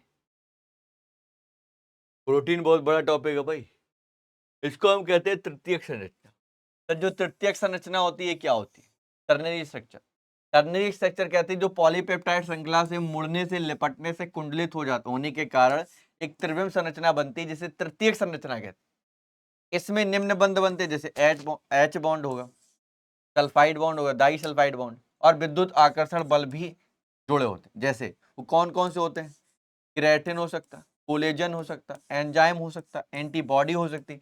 ये सारे के सारे पॉइंट आपको देखने को मिल सकते हैं इसमें इसमें तृतीयक संरचना टर्नरी में, है ना भैया। Due to the due to the due to the इसमें कौन कौन से स्ट्रक्चर बन सकते हैं ये बस पूछ लेता है। इसमें कौन कौन से बॉन्ड बन सकते हैं ये पूछ सकता है, तो ये आप याद रख लेना, ठीक है ना। एक हमारा कैसा हो सकता है? एच बॉन्ड, डाइसल्फाइड बॉन्ड, और हमारे पास लग सकता है इलेक्ट्रो अट्रैक्शन फोर्स, है ना, है ना, विद्युत आकर्षण बल भी इसमें लग सकता है। अब आता है नेक्स्ट, प्रोटीन पूरा पढ़ना इंपॉर्टेंट है भाई, प्रोटीन से क्वेश्चन बनता है हर बार। एक आता है हमारे पास क्वाडर्नरी यानी कि चतुष्क। ये क्या करता है? इसमें पॉलीपेप्टाइड जो होता है ना बेटा, इसकी श्रृंखलाएं सहसंयोजक बंध के अतिरिक्त, कोवेलेंट बॉन्ड के अतिरिक्त एच बॉन्ड और विद्युत आकर्षण बल के साथ ही साथ, ये तो पिछले वाले में भी था, इसमें एक नया बॉन्ड बन जाता है जिसमें हम कह सकते हैं वंडरवाल्स फोर्स पढ़े थे ना 11th में, जुड़कर बृहद बड़ी त्रिविम संरचना बनाती है। तो इसे प्रोटीन की चतुर्थ संरचना भी कहेंगे आप। जैसे यह एक सबसे अधिक स्थायी संरचना मानी जाती है, it is a most stable structure. सबसे ज्यादा स्टेबल अगर आपसे कोई पूछ दे कौन सी आपकी प्रोटीन की स्ट्रक्चर है, तो हमारे पास है क्वाडर्नरी स्ट्रक्चर, जिसको हम चतुर्थ संरचना के नाम से जानते हैं। बस छोटी छोटी बातें आपको याद रखनी है, ठीक है ना। अब ये वाला क्वेश्चन बहुत पूछा जाता है, ये विकृतीकरण बहुत पूछा जाता है प्रोटीन का, है ना, डाई न्यूट्रलाइजेशन। देखो क्या होता है बेटा, ये क्या करता है, ध्यान से सुनना। टू टू फिजिकल और केमिकल चेंज, मतलब अगर हम किसी रासायनिक में फिजिकल और मतलब किसी भी स्ट्रक्चर में फिजिकल और केमिकल चेंज कराते हैं, तो the nucleus of protein break down, उसकी जो न्यूक्लियस होती है वो टूट जाती, due to which ternary structure of protein की टर्नरी में गेट डिस्ट्रॉयड, वो टूट जाएगी ना। इसमें उसके क्या हो जाएंगे, ग्लोब्यूल्स होते हैं जो, या हम जो कह सकते हैं क्या, इसमें ग्लोब्यूल जो होते हैं वो खुल जाते हैं, जिससे जो हमारी हेलिक्स है, हेलिक्स क्या हो जाती है, आकुंडलित हो जाती है, अनकॉइल्ड हो जाती है, जिससे प्रोटीन हमारा क्या हो जाता है, कमजोर हो सकता है, लूट सकता है, टूट सकता है। It's the biological activity, this is the D nutrition, है ना। इसका मतलब ये सर समझ में आता है, किसी भौतिक और रासायनिक परिवर्तनों के कारण प्रोटीन के एच बॉन्ड टूट जाते हैं, जिससे प्रोटीन की तृतीयक संरचना क्या हो जाती है, भंग हो जाती है, जिससे हम लोग ग्लोब्यूल खुल जाता है उसका, जिससे हेलिक्स आकुंडलित हो जाता है और प्रोटीन अपनी जैविक सक्रियता को खो जाता है, जिससे हम कह सकते हैं ये हमारा विकृतीकरण कहलाता है। जैसे अंडे को उबालने पर उसका एल्ब्यूमिन का अविलेय रेशेदार प्रोटीन में परिवर्तन हो जाना और दही का जम जाना, ये सारे के सारे एग्जाम्पल आपको देखने को मिलते हैं। सर जी एक बात बताएं, अगर हम बात करें कोई भी एनसीईआरटी बुक की या किसी भी बहुत सारे राइटर्स हैं उनमें देखोगे ना, तो एनसीईआरटी में तो बहुत डिटेल है, आप लोग नहीं समझ पाओगे। लेकिन अगर हम बात करें, इसकी बात करें, जो हमारे बहुत सारी जो प्राइवेट बुक्स आती हैं, तो उसमें नंबर वाइज हर एक चीज को लिखा गया है, और अगर आप एनसीईआरटी को आप पढ़ते हो तो एक बार उसको पढ़ने में असमर्थ रहेंगे। लेकिन जो प्राइवेट बुक्स हैं अगर आप उनको एक बार देखेंगे ना, तो और डिटेल में और अच्छा देखने को मिल जाएगा। लेकिन सारी की सारी चीजें इतनी पढ़ लोगे, इतने नोट्स बना लोगे ना, तो एग्जाम में तो भाई फोड़ोगे। और देखो भाई, और भी हम लोग कर सकते हैं, प्रोटीन के दो चार हम उपयोग बता दें। पेशियों के निर्माण में, फॉर्मेशन ऑफ मसल्स के लिए हम प्रोटीन लेते हैं ना, जैसे बॉडी बिल्डर प्रोटीन खाते हैं। मसल के growth and the repair of cells, कोशिकाओं में वृद्धि और मरम्मत करने में। एंजाइम और हार्मोन्स का निर्माण में। बाकी आप सारे HW में इनको देख सकते हो, बहुत सारे प्रोटीन के यूसेज हो सकते हैं, ठीक है ना। मैंने आपको दो चार बता दिए, बहुत है। अब हम लोग चलते हैं नेक्स्ट टॉपिक पे। नेक्स्ट टॉपिक आता है हमारे पास विटामिन। नेक्स्ट टॉपिक हमारे पास विटामिन। विटामिन बहुत ज्यादा इंपॉर्टेंट हो गया। विटामिन हमारे लिए बेहद इंपॉर्टेंट टॉपिक है क्योंकि एग्जाम में विटामिन बहुत ज्यादा पूछा जाता है। ठीक है भाई, विटामिन बहुत ज्यादा एग्जाम में आता है, इसलिए बाबू विटामिन बहुत जरूरी है। Just one second.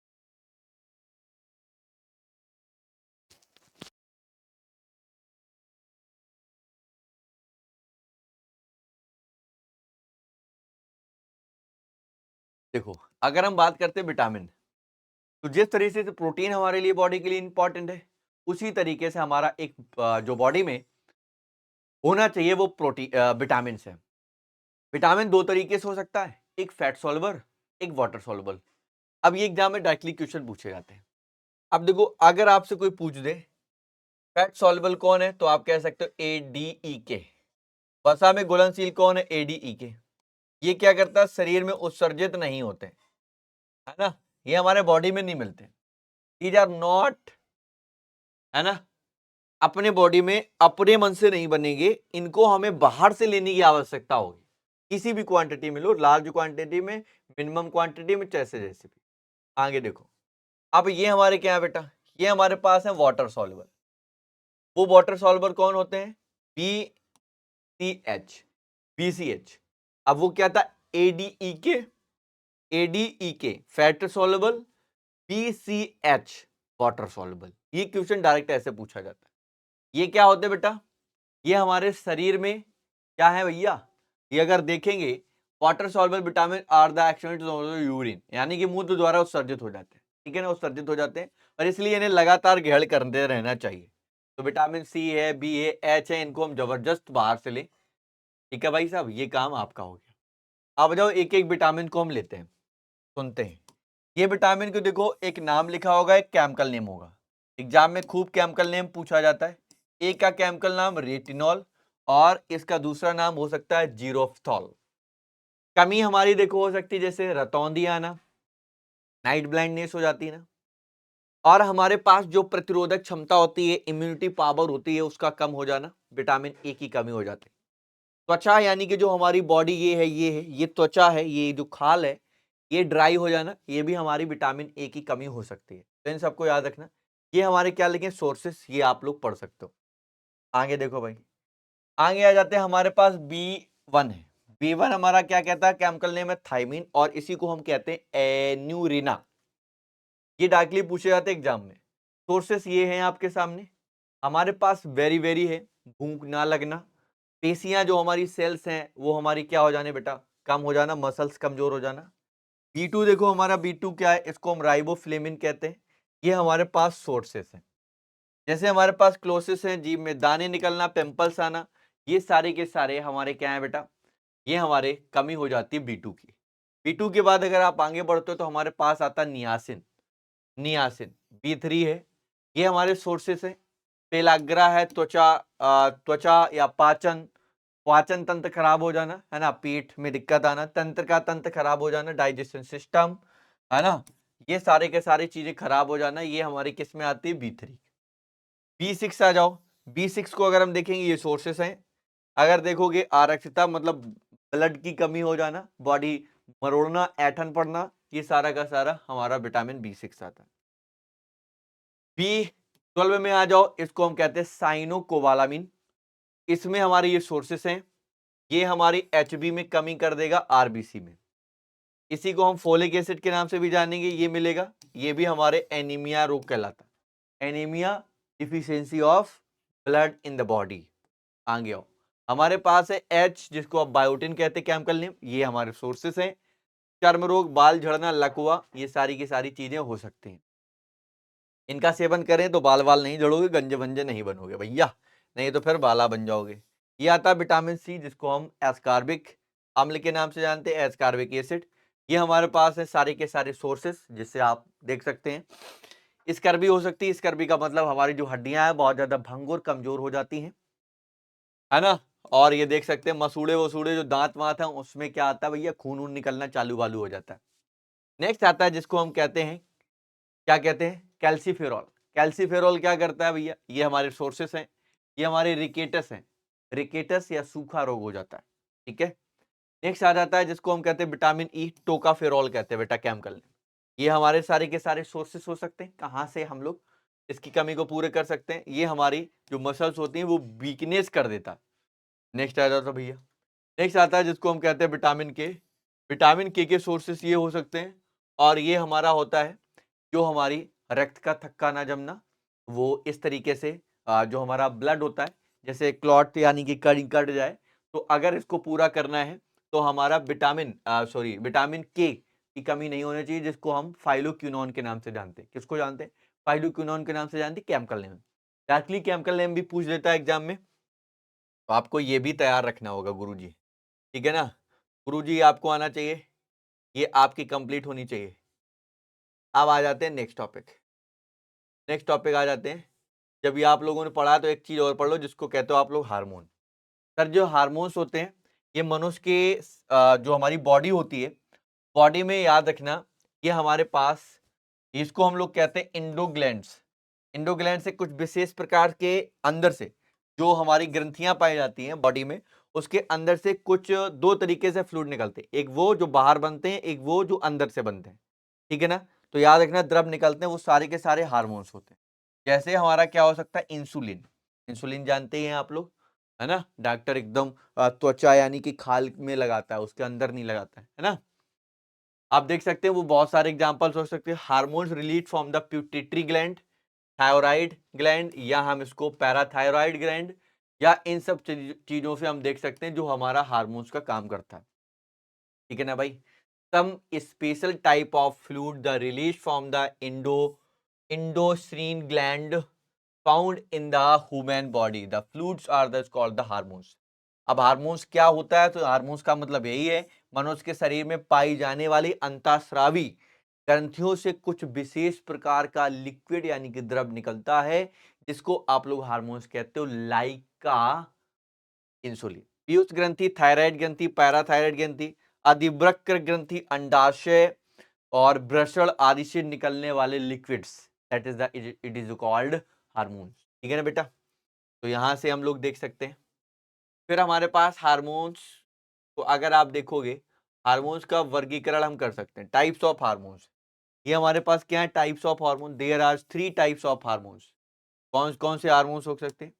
पहला हमारे पास एस्टेरॉइड, दूसरा एमीन है हार्मोन्स, हमारे पास नेक्स्ट है पेप्टोडायरोन।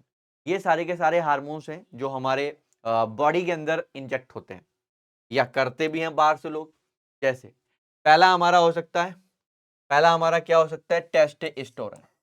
Testosterone control the function of made reproductive organs, यानी कि वृषण में, कहां सुनना, एस्टेरॉइड हार्मोन क्या होता है, ये मनुष्य के जननांगों से कार्य करता है। एस्टेरॉइड इस तरीके से स्ट्रक्चर हम कह सकते हैं, बहुत ज्यादा खतरनाक होता है, और इसको हम लोग अगर बाहर से लेते हैं, एस्टेरॉइड जानते हैं ना, एस्टेरॉइड आप लोग देखे होंगे जिम वाले लोग बहुत ज्यादा लेते हैं, बॉडी सॉडी मसल वसल बहुत ज्यादा गेन हो जाता है।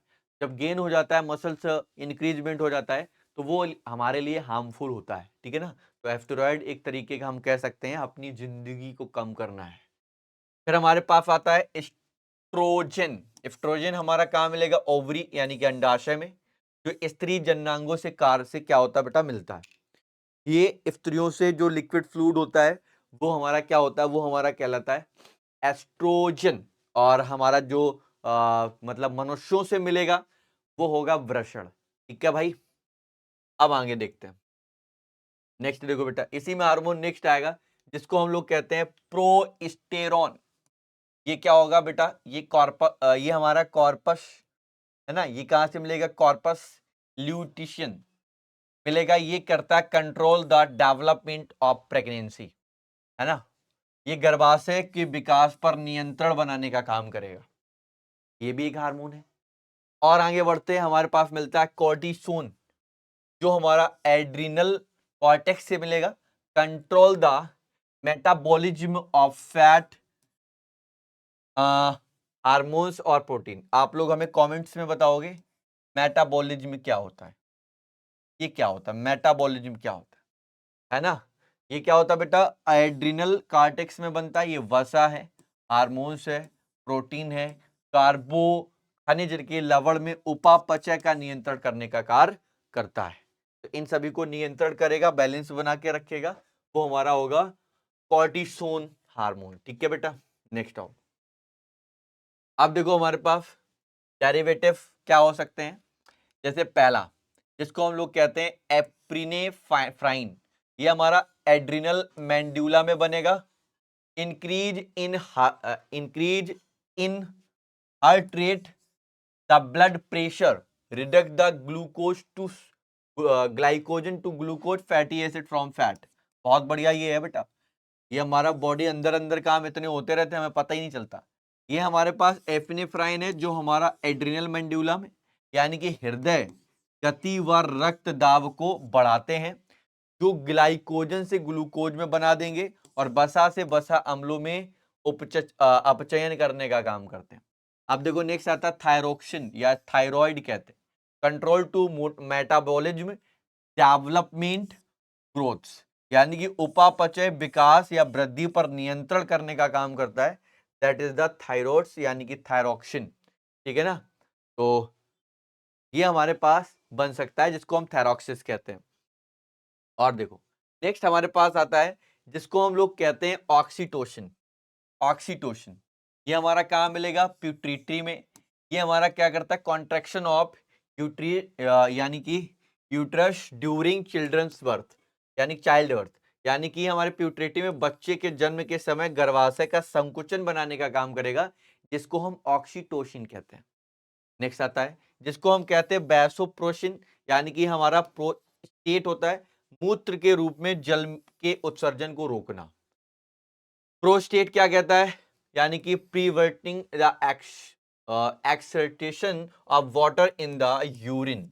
ठीक है, नेक्स्ट आता है जिसको हम इंसुलिन कहते हैं। ये हमारा कहाँ मिलता है बेटा, पैनक्रियाज यानी कि अग्नाशय में। Control the glucose level in blood, यानी कि रक्त के ग्लूकोज की मात्रा को नियंत्रण करने का काम करेगा। नेक्स्ट ग्लूकोजन देखो बेटा क्या कहता है ना, ग्लूकोगॉन, यानी कि ये भी हमारा काम मिलेगा अग्नाशय में। ये रक्त में ग्लूकोज की मात्रा को बढ़ाता है, ये increasing the glucose level in blood, blood में बढ़ाने का काम करेगा। तो ये सारे वो हार्मोन्स है जो हमारे बॉडी में किसी भी तरीके से देखते हैं कि वो वर्किंग अपना खुद से कर रहे होते हैं, उसमें हमारा अपना कोई रोल नहीं है मेरे भाई। और आ जाओ, और हमारे पास क्या है, अब हमारे पास मिलता है एक नया टॉपिक जिसको हम कहते हैं डीएनए फिंगरप्रिंट। बेटा जो डीएनए फिंगरप्रिंट होता है आपने देखा होगा, ये मनुष्य के शरीर में प्रत्येक कोशिका के केंद्र में उपस्थित पाया जाता है डीएनए। डीएनए पर नाइट्रोजन क्षारकों की एक निश्चित क्रम होता है जिसे डीएनए फिंगरप्रिंट कहते हैं, यानी कि there is definite order of nitrogen basic acid basis present in the nucleus of every cells of a human body which is called the DNA fingerprint. आपने देखा होगा डीएनए फिंगरप्रिंट हम वहां इस्तेमाल करते हैं जब कोई व्यक्ति मर जाता है जिसकी पहचान करनी है, और जैसे आपने देखा था तो बहुत सारे चीज़ों की खोज की गई, बनाया गया, लोगों से पूछा गया, या किसी भी चीज़ की डिस्कवरी की गई। कोई जैसे आपको पता चला डायनासोर इतना बड़ा हुआ करता था, तो उसका कुछ ना कुछ हमें मिला होगा, उसका डीएनए रिपोर्ट निकाला गया होगा। दैट हम कह सकते हैं कि वो हमारे लिए क्या हो जाता है, यूजफुल हो जाता है कि हम किसी भी चीज़ की पहचान कर सकें। तो जैसे आप देख सकते हैं हमारे पास क्या हो जाता है, आइडेंटिफाई क्रिमिनल को, अपराधी की पहचान कर सकते हैं। Identify people died the accident, आदमी जो मर जाए उसकी पहचान कर सकते हैं। पैतृकता यानी कि आपको अपने बारे में पता करना कि हमारे फादर असली हैं या नहीं, तो आप पता कर सकते हो डीएनए से। किसी प्रजाति की पहचान करने पर आइडेंटिफाई द स्पीसीज, किसी भी प्रजाति की पहचान करने में भी हम डीएनए फिंगरप्रिंट का इस्तेमाल कर सकते हैं। तो डीएनए फिंगरप्रिंट काफी अच्छा और इस्तेमाल हो सकता है। ठीक है राजा, क्लियर है ना, क्लियर होना चाहिए सभी को, सभी को क्लियर होना चाहिए, नहीं तो बेकार फिर मामला गड़बड़ा जाएगा, है ना। नेक्स्ट टॉपिक हम लोग देखते हैं। नेक्स्ट टॉपिक बाबू आ जाओ, कुछ मिल जाए।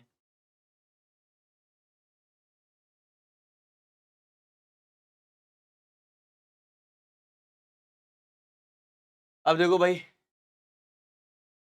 ये हमारे पास है न्यूक्लिक एसिड। न्यूक्लिक एसिड क्या होता है, these are complex compound contain BHONP, इतने आपको कंपाउंड युक्त एक जटिल यौगिक देखने को मिलेगा, एक कॉम्प्लेक्स कंपाउंड देखने को मिलेगा जो न्यूक्लिक एसिड को बताएगा। ये मुख्यतः केंद्रक यानी कि आपको कहाँ मिलेगा, मेनली न्यूक्लियस के में मिलेगा, सेंटर में मिलेगा। नेक्स्ट, ये अनुवांशिक सूचनाओं के वाहक होते हैं। They are the carriage to genetic information. ठीक है भाई, आप देखो इसमें कौन कौन से टाइप हो सकते हैं। जैसे ये हमारे शर्करा दो प्रकार के हो सकते हैं। वैसे तो आप देखेंगे तीन प्रकार के कंपोनेंट होंगे, उसमें पहला पॉइंट है शर्करा के दो प्रकार।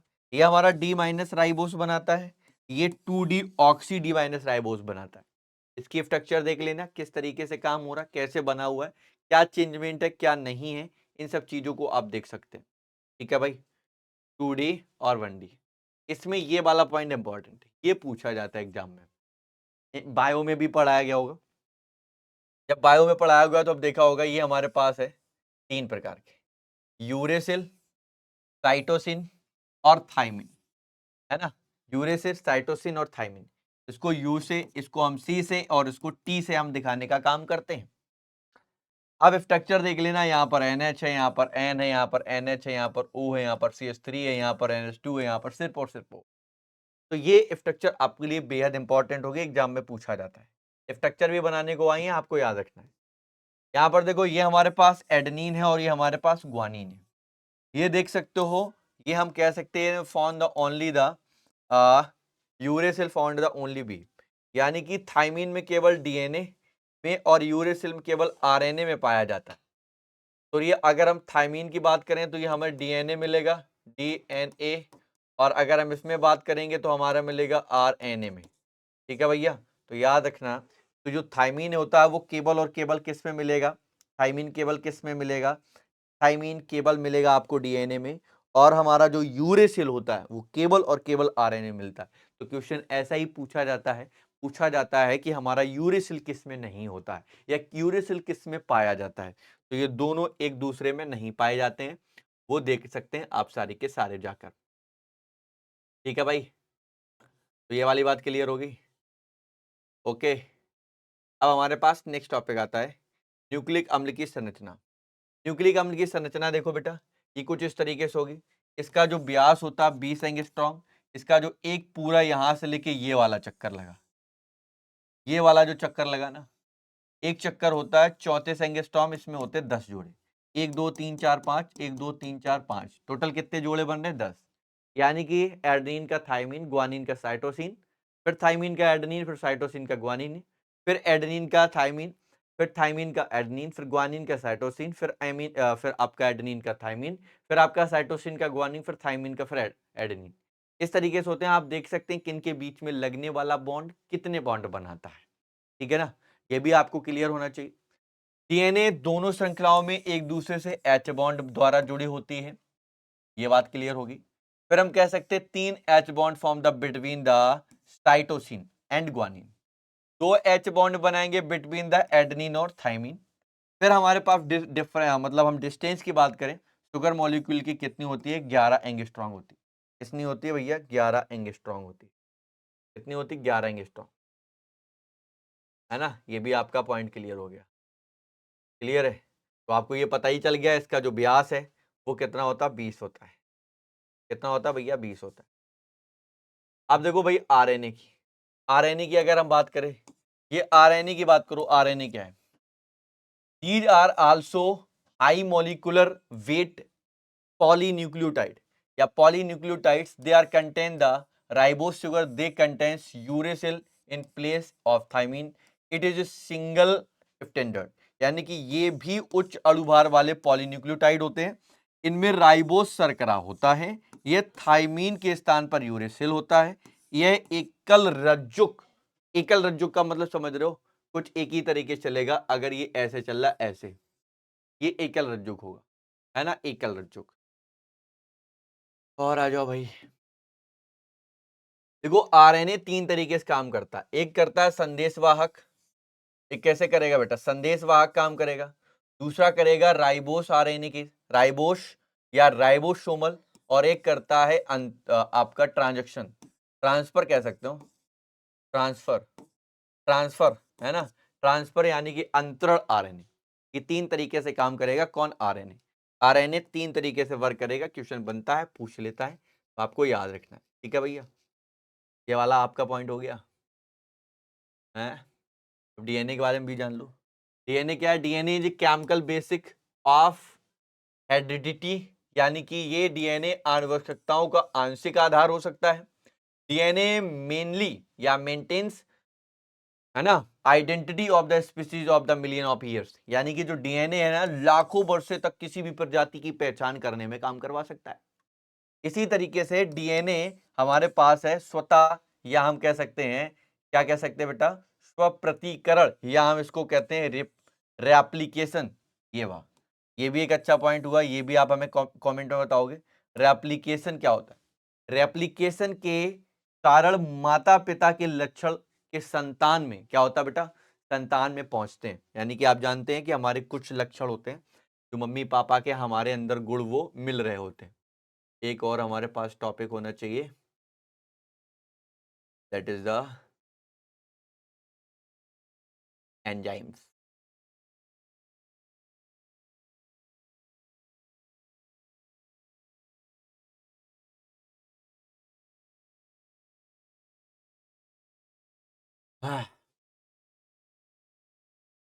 देखो एंजाइम के गुणधर्म देख लो बेटा। देखो एंजाइम को डायरेक्टली दूसरा नाम होता है कि हम विकर के नाम से भी जानते हैं। सारे एंजाइम जितने होते हैं, ऑल एंजाइम फॉर प्रोटीन होते हैं। They are specific in nature. ये हमारे प्रकृति में कैसे होते हैं बेटा? तो आपका आंसर होगा विशिष्ट होते हैं। Enzyme increasing the rate of reaction of lowering the activation energy, यानी कि यहां पर ये समझ में आता है, एंजाइम एक प्रोटीन होता है, सभी एंजाइम प्रोटीन हो सकते हैं, प्राकृतिक विशिष्ट होती है इनकी। एंजाइम संकीर्ण ऊर्जा को कम करके अभिक्रिया का वेग बढ़ा देता है। तो अभिक्रिया का वेग बढ़ाना, रेट ऑफ रिएक्शन का बढ़ाना, है ना, ये काम करता है एंजाइम। बहुत ही अच्छे पॉइंट है एंजाइम की। एंजाइम के और भी पॉइंट हमारे देख सकते हो ये। अब आगे देखो, अ वेरी स्मॉल मतलब इतना छोटा है जिसको microscopic amount of the enzyme required for any reaction, यानी कि वो ये कह रहा है कि जो अभिक्रिया के लिए, किसी भी अभिक्रिया के लिए जो एंजाइम है वो बहुत कम, यानी कि सूक्ष्म मात्रा में उसकी आवश्यकता होती है। एंजाइम आर एक्टिव, है ना, ऑप्टिमम टेम्परेचर पीएच, यानी कि अगर हम बात करें कि अगर हम एंजाइम अनुकूलतम ताप पर भी ये पीएच पर क्या होता है? सक्रिय होते हैं। Next point, the substance which decrease the activity of enzyme are called मंदक, यानी कि हम इसको क्या कह सकते हैं? रिटेडर्स, यानी कि जो पदार्थ एंजाइम की क्रियाशीलता को घटा देते हैं उन्हें मंदक कहते हैं। तो किसी भी एंजाइम की क्रियाशीलता को अगर घटाने का काम करेगा, दैट इज द मंदक, वो हमारा क्या होगा? मंदक होगा। ठीक है ना, तो मंदक भी जान गए। अब आप देख सकते हो एंजाइम, एंजाइम के उपयोग, 2-3 एग्जाम्पल दे सकते हैं। देखो जो एंजाइम होता है, अगर हम एक बार उसको खा लेना, कम से कम 50 साल लग जाते हैं उसको पचाने में। जितने भी हमारे टायरोसिनेस एंजाइम होते हैं, इनकी कमी से हमारे पास एल्बिनिज्म रोग हो जाता है। एल्बिनिज्म रोग हो जाएगा। फिर हमारे पास आता है फेनिल हाइड्रोलिसिस की कमी से हमारे पास फेनिल कीटोयूरिया रोग हो जाता है, यानी कि deficiency of phenyl hydroxylase causes phenyl ketone urea disease, यानी कि ये एक तरीके से मूत्र की बीमारी भी हो सकती है। ठीक है भाई, चलो भैया, ये बहुत सारे यूसेज हो सकते हैं, आप उनको पढ़ लेंगे। ठीक है ना, तो एंजाइम हो गए सारे, आई थिंक सो हमारे पास सारे टॉपिक हो गए हैं। एक एक टॉपिक को सारी की सारी चीजें हमने आपको बता दी हैं, तो वो सारे के सारे पॉइंट आप लोग पढ़ लेंगे। आई थिंक सो उतना ही पढ़ाया हमने जो एग्जाम में पूछे जाने की प्रोबेबिलिटी है। ठीक है भाई साहब, तो इसमें सबसे ज्यादा इंपॉर्टेंट क्या क्या बनता है उसको जरा ध्यान से सुनिएगा। सबसे पहला हम कह सकते हैं कि हमारे पास विटामिन, विटामिन पढ़ो। क्या पढ़ो बेटा? विटामिन। विटामिन अच्छे से करो, विटामिन से क्वेश्चन बनेंगे। हमारे पास डीएनए आरएनए, है ना, डीएनए एंड आरएनए पढ़ो, इनसे क्वेश्चन बनते हैं। फिर इन्हीं की आप लोग सभी की संरचना, सभी संरचनाएं अच्छे से पढ़ो, सभी संरचना, संरचना जितनी भी संरचनाएं। आगे हमने आपको पढ़ाया था ग्लूकोज, ग्लूकोज था, हमने उसे फ्रक्टोज पढ़ाया था, फ्रक्टोज, फ्रक्टोज पढ़ाया था। इनको आप अच्छे से कंप्लीट करो, है ना बेटा। हमने आपको एंजाइम पढ़ाए, क्या पढ़ाया बेटा, एंजाइम, एंजाइम पढ़ाए, एंजाइम्स पढ़ो, यानी कि इसको हम लोग क्या नाम से जानते हैं, विकर, विकर एंजाइम्स, है ना, एंजाइम, एंजाइम पढ़ाए वो पढ़ो। फिर और हमारी क्या आ जाती हैं, एंजाइम भी हो गए, और प्रोटीन है बेटा, प्रोटीन, प्रोटीन, प्रोटीन से क्वेश्चन बनते हैं। और क्या हो गया, प्रोटीन भी हो गया, विटामिन हो गया, आरएनए, डीएनए, सारी संरचनाएं होंगी, ग्लूकोज, फ्रक्टोज हो गए, इनकी भी संरचनाएं होगी, विकर्स हो गए, प्रोटीन्स हो गए, और बस। इनसे पूछे जाने वाले क्वेश्चन की प्रोबेबिलिटी ज्यादा होती है ना। उसमें आपने ग्वानिन, साइटोसिन, एडेनिन, है ना, थाइमिन, इनको भी स्ट्रक्चर के तौर पे हमने बोला ना, जितनी भी स्ट्रक्चर है आपको सारी की सारी स्ट्रक्चर्स आनी चाहिए।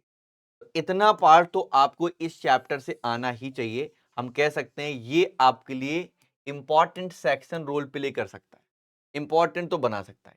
इतना वाला पार्ट अगर आप पढ़ लोगे तो हम ये कह सकते हैं जितना आपने सोचा नहीं होगा उतने मार्क्स आपके इस चैप्टर से आ जाएंगे। चलिए, आई होप सो इतनी चीजें आपने अच्छे से पढ़ी होंगी, सुनी होंगी, समझी होंगी। तो मुलाकात करेंगे, नेक्स्ट चैप्टर आपके नाम पर होगा जिसको हम पी ब्लॉक कहेंगे। तब तक के लिए अलविदा, टाटा बाय, सभी लोगों को सब्बा खैर, tata bye, all the best to all of you and the best of luck कि आप लोगों के एग्जाम में अच्छे मार्क्स आएंगे। And thank you to all, जय हिंद।